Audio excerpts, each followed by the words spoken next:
walking towards the house. Now, the reason I got the camera on is because as soon as I turned the lights on, we saw the owl fly away and screech.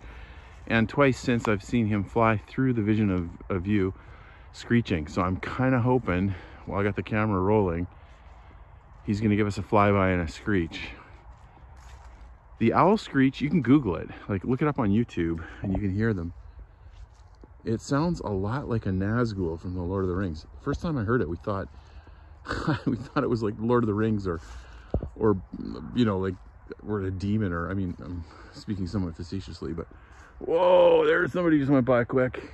Not sure if that was a bat or an owl. Oh, I hear him. Okay, I'll be quiet. Let's have a listen.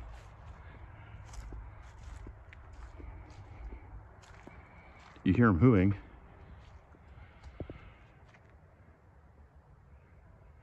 Maybe you can hear the church bells in the distance, 7 o'clock.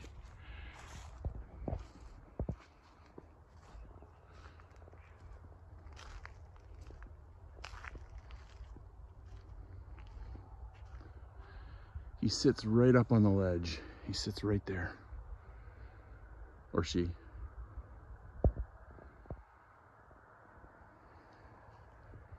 Let's go, Mrs. Owl.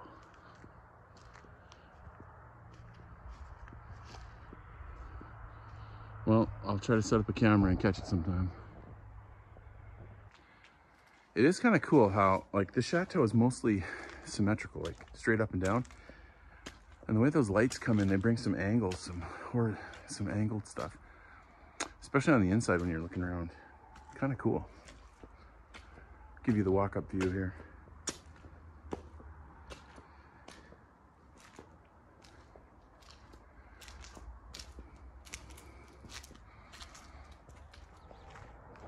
Day 17. Hey everybody.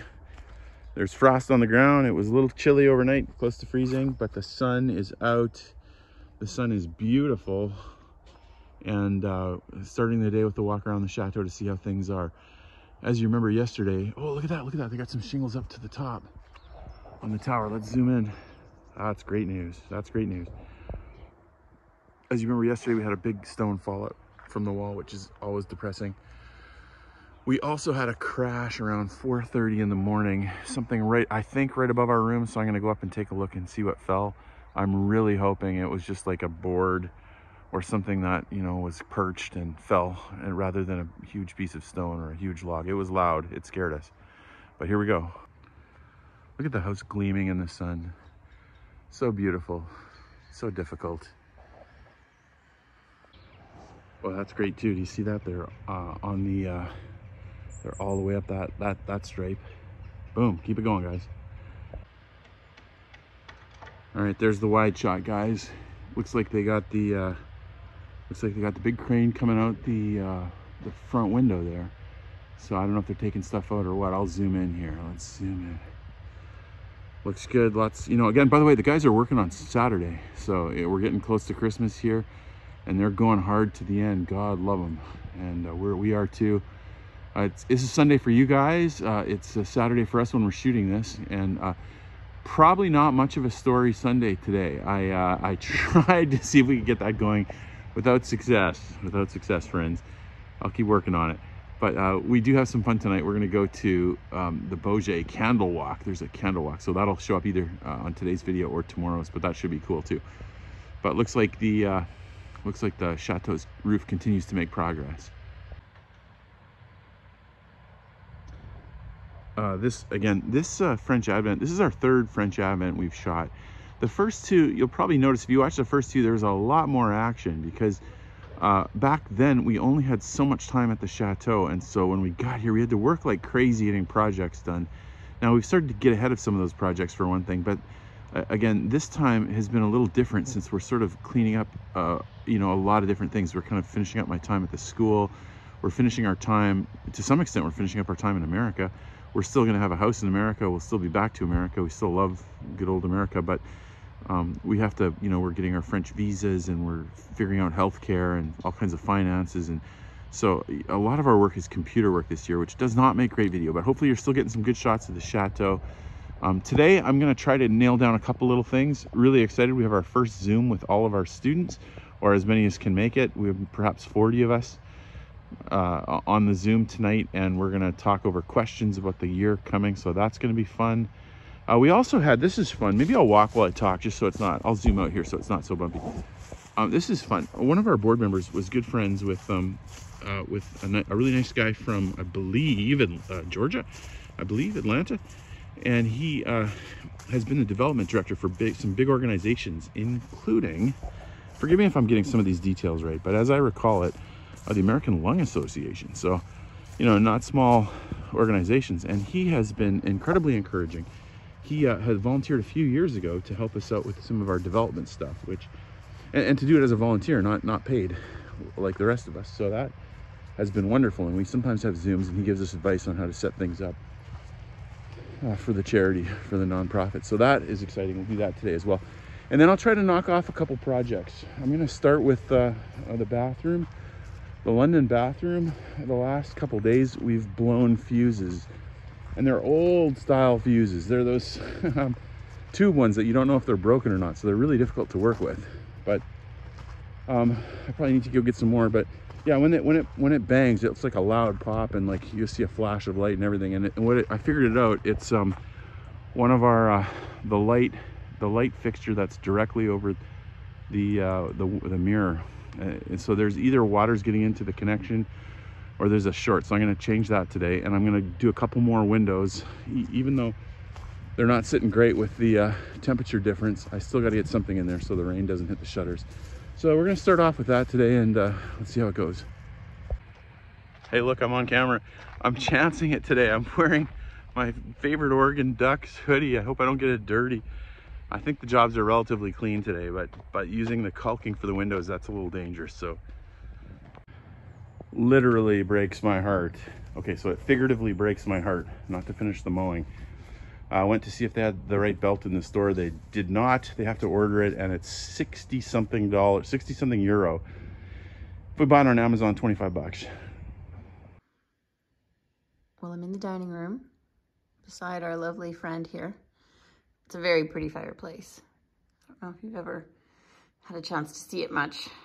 We don't always show the same things as we did in earlier episodes. But isn't she lovely? Anyways, I'm in the dining room, salle à manger. And I'm taking some measurements here to see if I can do this with one hand. To see what the actual length and width is for the space in general. So I want to send out some emails to a few, I think they call them tapissiers, people who upholster walls, and see what kind of quotes would come in for this room, because of course it has some issues, and it's also ripping in a number of places since we bought it. It's been like this. So it has so this is interesting. We don't upholster walls much at home, but it's kind of like tacking strips like we have for carpet that they then staple on the fuzzy stuff, you know, the batting and things like that. And then they would tuck in the actual fabric and hold it tight, just like you would upholster furniture. So anyways, I want to try to see what kind of numbers we're dealing with, because this is not a job that we could probably undertake. In the other room, I think you'd be able to see where there are seams in the fabric. So oh, there's one way up there. See, there's a seam up there. And so obviously the fabric is in panels, and then they sew them together, and then they'll upholster the wall. I do not have sewing machines capable of sewing panels that big to upholster a wall. So I want to see if they are good with me bringing my own fabric, or if they have to use their own. So we'll see what kind of numbers come in from that, and then maybe we can, you know, clean up some of these other spaces. So we're at 600 one direction for in here, and 693 the other direction. So, you know, almost a square. So that, I wrote it down, 19.5 by 22-ish and a half, 22.7. So yeah, interesting. Definitely feels more like a rectangle in here, probably because they had built in the bookcase at the end. However, you know, we really should get a pediment or something on top of that, eh? Like when we're at the Brocon or something, if you see something cool or something, or a big vase or something great has to go up there. Anyways, I digress. So anyway, that's really great. And then the morning room, I wrote down that it was basically 20 by 30 feet. So approximately. So that's a generous size. I think there's more fabric needed in this room than in the dining room because there's so many windows and fireplaces and stuff in there. But in here, definitely more fabric.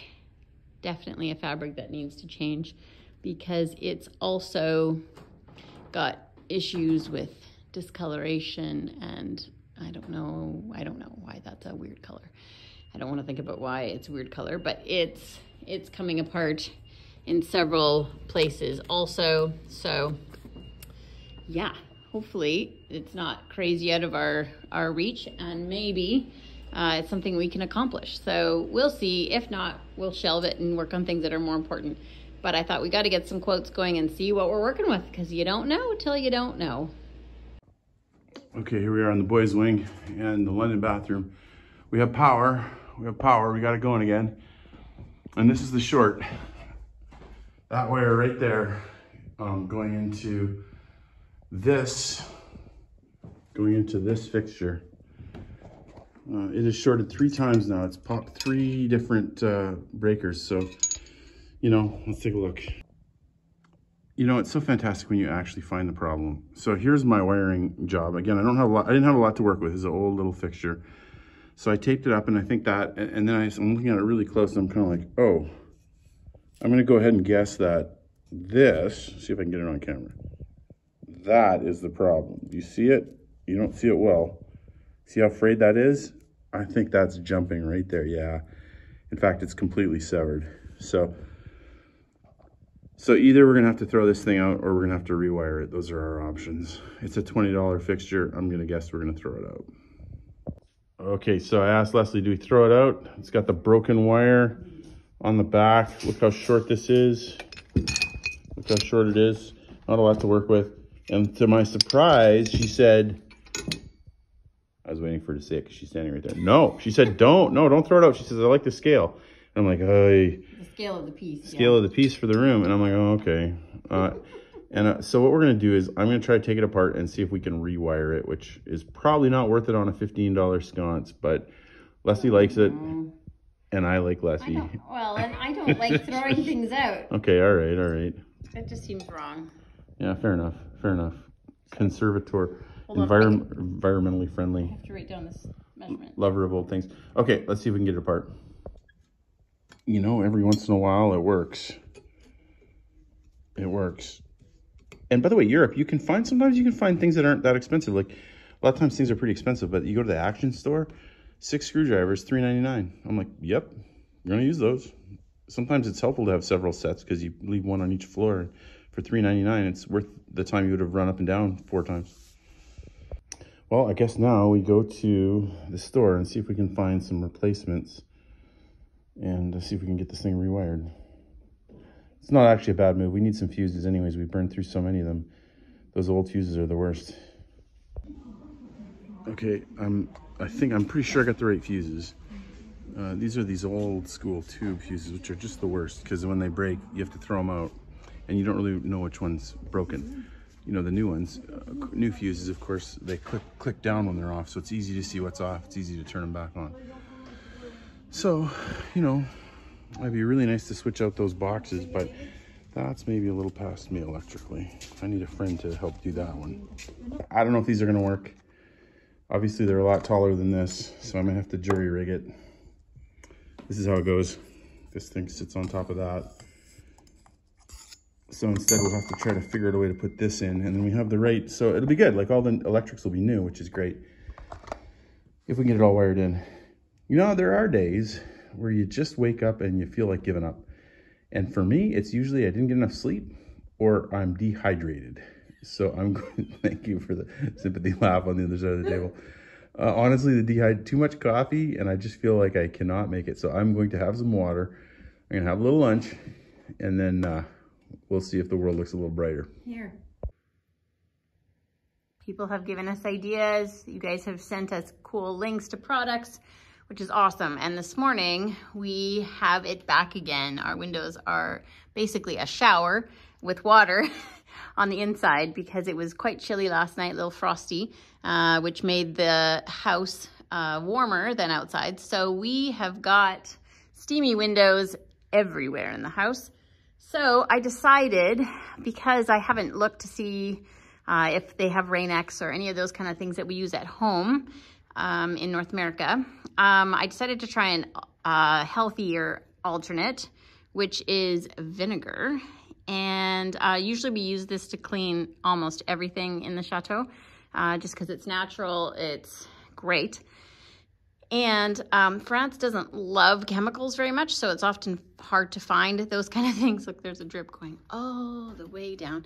So I thought, let's try this first. I haven't looked in the store to see if they even have anything that is sort of like what we have. And we'll give it a go and see what happens. Well, we've got it all squeegeed and done. And we'll see if this little treatment with the vinegar, we'll see if it hinders it all.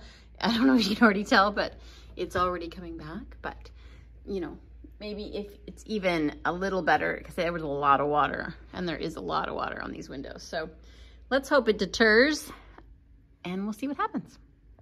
Had some difficulty installing the new glass here. Glass is fine, fits in fine.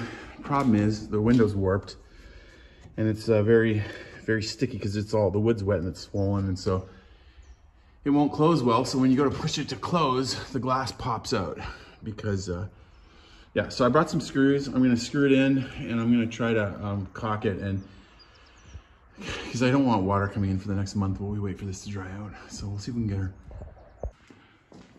And this is super thoughtful. Isn't this nice? The roofers, they swept the whole thing, and they've been knocking down parts of the nest, it looks like, too. And all my pails have been emptied of water. Very considerate, very considerate. Thank you, Mr. Toiture.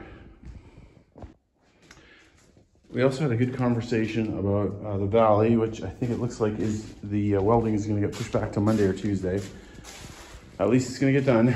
And also, we talked a little bit about the rock that had fallen. And not this one, but the one that had fallen outside. And they said that it wasn't them, like they didn't bang it, it just fell. But they also said that the rock is very wet because there's holes in the gutter. And so that takes away the strength of the rock, which by the way, I believe. And so they said they are gonna patch the gutter, so that's good. Once we're done with this, there's gonna be a lot of ceiling that needs to get knocked down because there's mold in a lot of places. See it all? Yeah, there's just been so much water. But honestly, that's plaster all had to come down anyway, so we're gonna drywall it. We will literally wait a year. We will literally wait a year to make sure we've got all the leaks, because you don't wanna drywall all this stuff and then it all gets wrecked because there's still leaks. So we'll get her done. We'll get this thing done, sealed up, and then we'll let her dry out. Enjoy the beautiful heat. Let's go climb the ladder, see what it looks like up there. Okay, so lots of good news, lots of good news. The valley is clear. The valley is clear now. The valley is still leaking. And my guess is, now if we go out there, my guess is there's some punctures because there's a lot of material that's been falling down. So the big question is, what are they gonna do to this valley to make sure it leaks? Because this is the most dangerous, on the whole roof, this is the most dangerous place because all the water, a huge amount of water funnels down here, right off these big, huge walls. You know, they come down, it all runs down here. And if we get a leak there, and if it gets backed up, we got a swimming pool draining into our house. So this has got to be taken care of. And I hope they have a good plan for it. I hope we're putting something new on, not just using this. I guess I should write them about that. But the roof looks good. And you can see up here, they're all the way coming up the back. Let's go take a look inside the tower, see what it looks like. Other side, oh, I do like that. I do like that all the way down there too. You're much less worried about the metal being visible here because of course no one sees this back here. but looks good. And again, they've done something, maybe, I think maybe it's tar, but I don't know. Tar, I'd be happy with tar. But as long as it works, I'm happy. Okay, we're coming into the tower. This is the brightest it's ever been, because it looks like the back here has not been done yet. So that's just tarp. Though it's tarp, I'm thankful for that. That is good. And there's birds everywhere, just so you know. So we're gonna get some flybys before we're done. That's done, that's good. So we're inside the 2 chimneys. So we got a board and a ladder here. Okay, all right. Hang on, I'll get my footing and then I can take some video. The giant nest directly above us. I'm gonna get up there and throw it down eventually. Let's come around and let's see the other side. So this is not a good life strategy. I'm directly under the birds. We'll probably get pooped on. Best case, we get it on video. There's the giant nest. I wonder how much that is. And look up the sides too. And then of course up in the middle as well. So it just keeps going. There's also another nest there. That's apropos. That is apropos. But boy, you never see this tower this clear because you got all that nice white tarp showing us light. Looks like they've come down pretty much the whole back. Isn't that great? So that's really good. We'll take that for sure. Let's go around to the other side. I can see at least 10 pigeons directly above me. And I saw something come down. I thought it was poop, but maybe not. I can't find it. It's probably not good.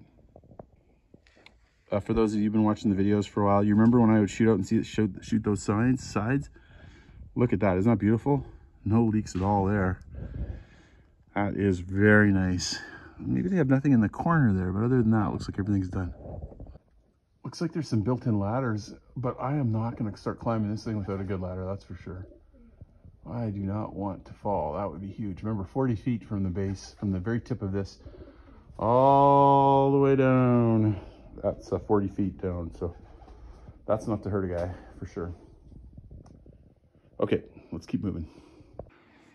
Yeah, so trying to figure out what it was that made that big noise in the night. I mean, it could easily be something like this. You see all that, all those slate are kind of, they're supposed to be kind of wedged under there, but it looks like they're slipping. And so if that goes, I'm not going to touch it.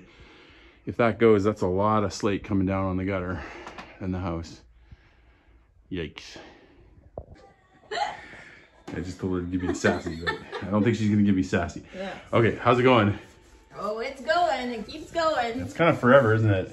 Yeah. When it comes to trim, it is forever. Yeah, but you do such a good job. It's gonna look awesome. Slow but sure. Oop. So our daughter, Amy, who sometimes is on this video, is leading a Christmas Eve service on Sunday, the 24th, which, by the way, she has asked me and Leslie, yours truly, and yours, Mrs. Truly, to sing on the worship team. So that should be fun. We used to do that all the time. And I should post a link to the Spotify list. I don't know if you guys do that kind of thing. We have some really good worship Spotify lists. Anyways, if you like music, I think it's free, right? You just click on it. I'll see if I can do that. Also, this is the reason I'm shooting this. This is a piece of the hardware. My wife and I have an ongoing debate about me wearing wedding rings. I like those silicone ones, those black ones, just because they're easy to get off and they're not going to cut your hand off or something like that. But this thing fits pretty good, so I was like, maybe I could wear this, and Leslie said she would accept that. I mean, didn't you say that? What? She says not too bad. Antique French. That piece of the... Yeah, looks more like a wedding ring apparently. Easy on off. I'm a simple dude. I don't need gold. Oh, dear. Okay, here's the plan. We're gonna stick these guys are gonna go in, and then this guy's gonna go on top. And this is going to hold it down. And what we're going to do is we're going to stick these guys in this guy. We took off the metal. We took off these little legs to make them shorter. And we're going to stick it in here. Now, it doesn't quite fit. So either we sand/grind off a little plastic, or we just cut a little hole in the metal, and then it opens up. It opens up. Because it doesn't really matter. No one's going to see it. This is going to be over the whole thing. Right? All it's got to do is hold this thing straight. So, real easy job. I think it's going to work. All right, we got this new guy and the old guy. It's going to sit on like that. Boom. New fancy LED lights. I kind of wish I could go back in time and not listen to my wife. Now, that's not generally good advice for marriage, but this is difficult. I cannot for the life of me get the wires through. Now, I did cheat. I cut a hole here, but nobody will see it, right? Nobody sees it because it sits up like that.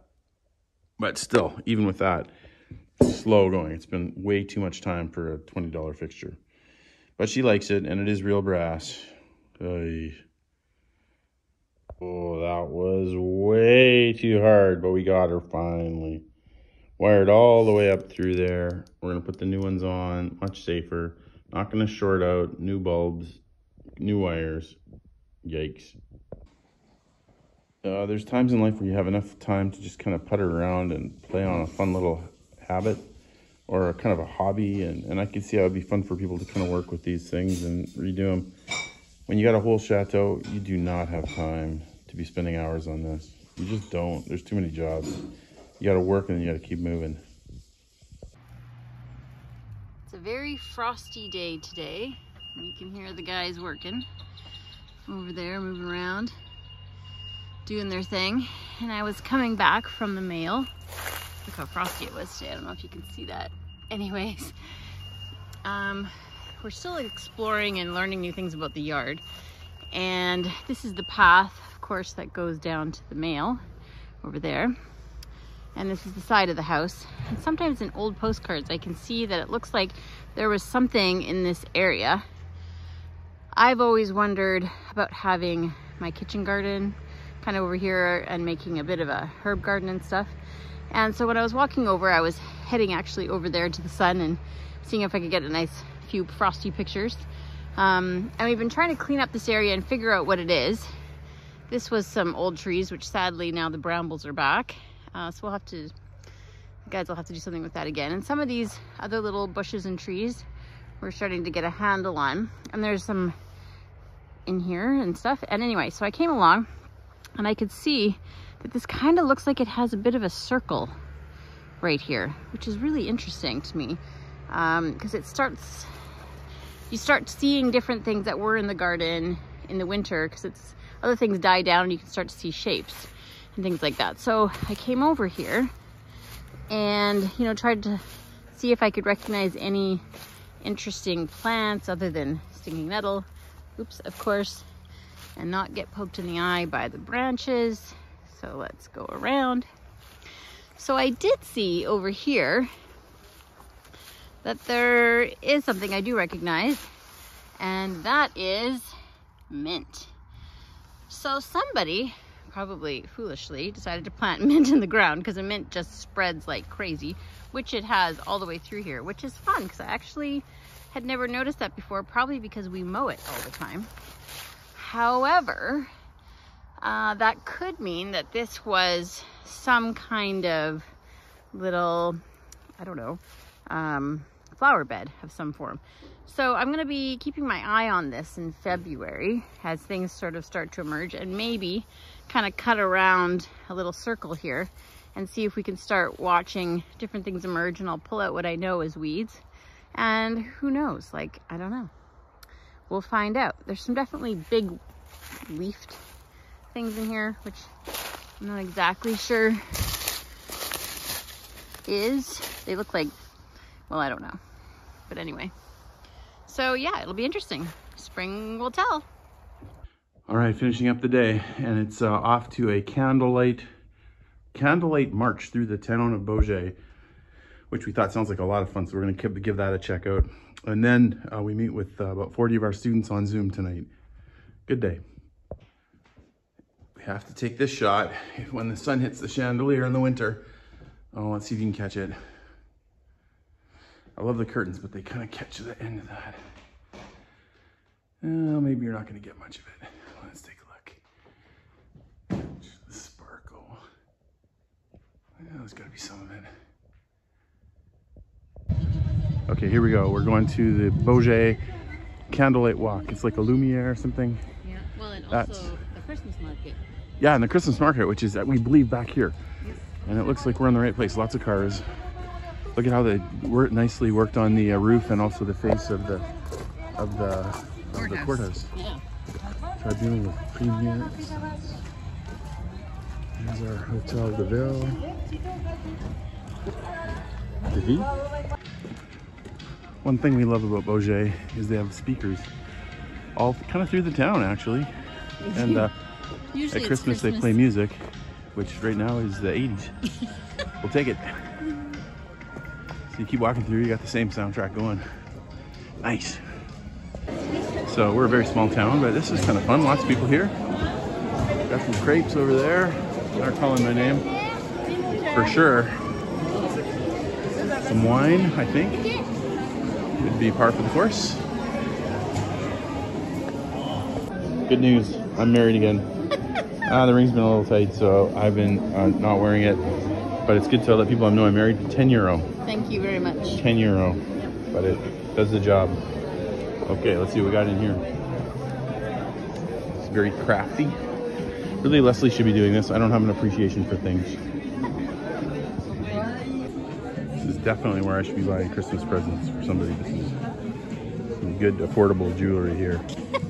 Oh, hey, I'm not laughing. I'm serious. This is good stuff. Need a wallet? Oh, I got a wallet. Yep. Got some cheese.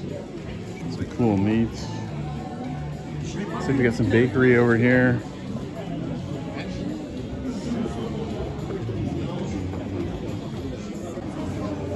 Looks good. Which one do you like?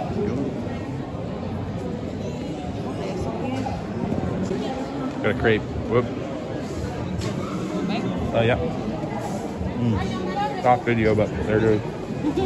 There's a crepe maker. All right, here we are. We're in the tent. There's hot dogs. There's alcohol. And then there's something called tarte de flat and pizza. This is gonna be super cool. They got the onions going, and there's gonna be cheese and potatoes and stuff. And then we just ordered a pizza from here too, so we'll give that a go. You guys know I'm a pretty hardcore Mennonite with looking for the cheap meal. This is pretty good. $1 for pop. That's what I'm talking about. $1. You should be able to make a business with $1 for Coke and $1 for pop. And then $10 for the pizza. That's great. And we'll probably come back for the tarte de flat too, because it looks awesome. And we didn't really have much lunch. We're super interested in the tarte de flat too. So far there's onions and there's lardon and white wine. And we think more things are going in. Probably potatoes and cream.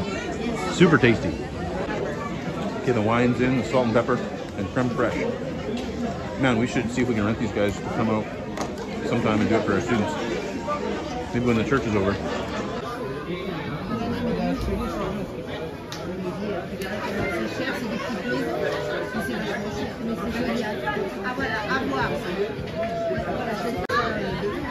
Here's the pièce de résistance. Okay. Or is that the cheese?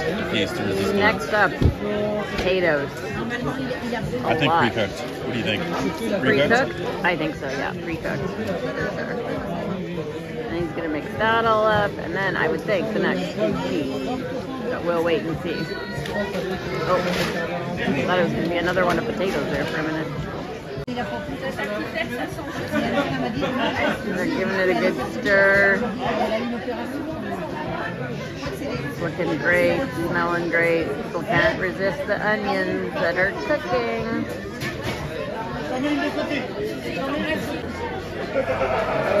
Next up, lovely, creamy, beautiful white robuchon. It looks fantastic. You just gave us a little piece tester. Yum. I don't know if you can see it on there. It is going to melt in there and be good. Okay, the tarte flesh is starting to look good. It's coming together. I think it's got everything now. It's got the cheese, it's got the lardon, it's got the potatoes, the pomme de terre, the fromage, the lardon, the poire, pepper, le vin, the wine. Anything else? Onion? I'm not sure to say that in French. Wait. All right, we're in business. We're getting the local tarte de flat.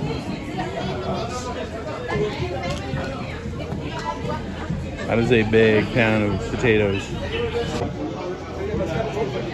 There it is.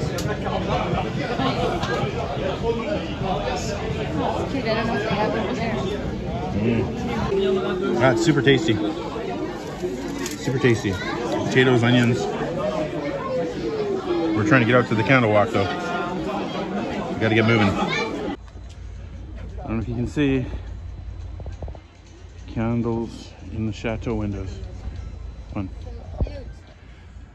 So this is the candlelight march, but there's like, I don't know, 500 people all lined up waiting to start, but we've got to get to a Zoom, so we're gonna start walking early. We're gonna just start walking here. Let's go to the left though. Let's walk through. Well, we'll just go down. We'll show you some highlights. Oh, that's cool with the lights. So pretty. Here we go.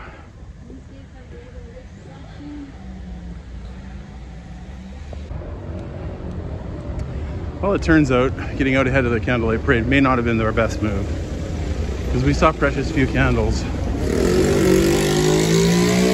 Lots of people going to the candles. Ooh. Well, we see our beacon on the prairie here. Actually, it's hard to see with the lights in the car. Here it is. Now it's opened. There we go. That does look good. Funny. We got our... Here it comes. Leslie thinks it's a bit bright. I think it looks awesome.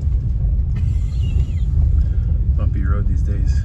It's you good. You definitely know where the house is. I just think it needs to be a little less bright.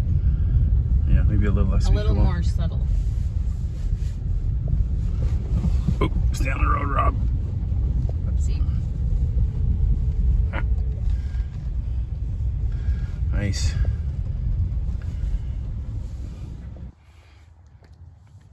And after time of trying to navigate those steps in the dark, there is no problem anymore. No problem. I'll zoom out. Woofta. Well, good night, everybody. Thanks for visiting us at the Château de la Grifferaie. We'll talk to you tomorrow.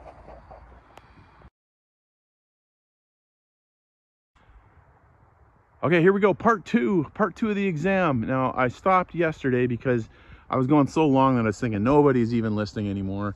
But we still got a beautiful sunset, and I still got 2 more questions on the exam. So the last 2 questions, the first question was, what does the New Testament say about how a person gets to heaven? And this is a very interesting topic, and you can understand why I'd want the students to think about this, especially since I'm a Christian guy and I believe that it's all true. So obviously getting to heaven is a big deal to a guy like me, something I think is important.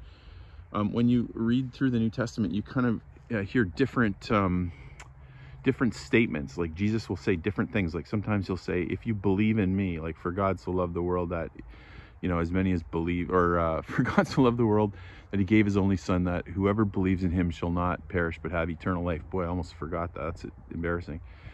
And the idea is you got to believe in Jesus. But there's other words. A lot of times Jesus comes at the starts of the gospel. He's walking around to people and he says, follow me. And the idea is to follow him. And those two aren't unrelated, right? You believe in somebody and you follow them. There's a connection there. Sometimes you'll hear people say things like repent and follow, or repent and be baptized. Repentance is the idea of turning away from wrongdoing and starting again. There's great verses about confessing. If you confess with your mouth Jesus is Lord, that kind of thing. And then also if you confess your sins, he's faithful to forgive them. The New Testament and Christianity in general, for those of you that are interested, is all about the second chance. It's all about finding a way back to God. And also, you know, a lot of times I think of it kind of almost like you're not gonna, I don't know if you're gonna like this, like Weight Watchers. You know, some of us trying to lose weight, and it's hard, and you fall off the wagon, and sometimes you gotta get back on the wagon. And in some ways, I think of the Bible similarly. It's kind of trying to present a way of life that's going to be good for you and good for your neighbors. But I think the authors of the Bible realize it's hard, and so they're trying to get people back. Like and all of us are flawed. We all make mistakes, and so, you know, they offer this forgiveness. Jesus comes, dies for humans, and extends this offer of forgiveness so people can start again. That's the idea of Christianity. Again, I realize not everybody on the videos here is going to believe this or not. You make your own decisions about what you believe, but this is what Christianity at least teaches. Last question, what's the big idea of the Bible? What's the story? if I was going to define the Bible, I would say the Bible is a history of God and man and the relationship between the two. I think I came up with that myself, so take it for what it's worth. I'm not, you know, a famous theologian. I do have a doctorate, I guess, so I'm not completely out of it. When you read the whole Bible all the way through, you kind of get the idea that it's a story. And it's a story about a God who's up in heaven, who's alone and wants, for some reason, decides to create humans and potentially wants a relationship with them. And so he creates these humans and he gives them a choice whether to follow him, whether to love him or not. He doesn't want them to be compelled to do it.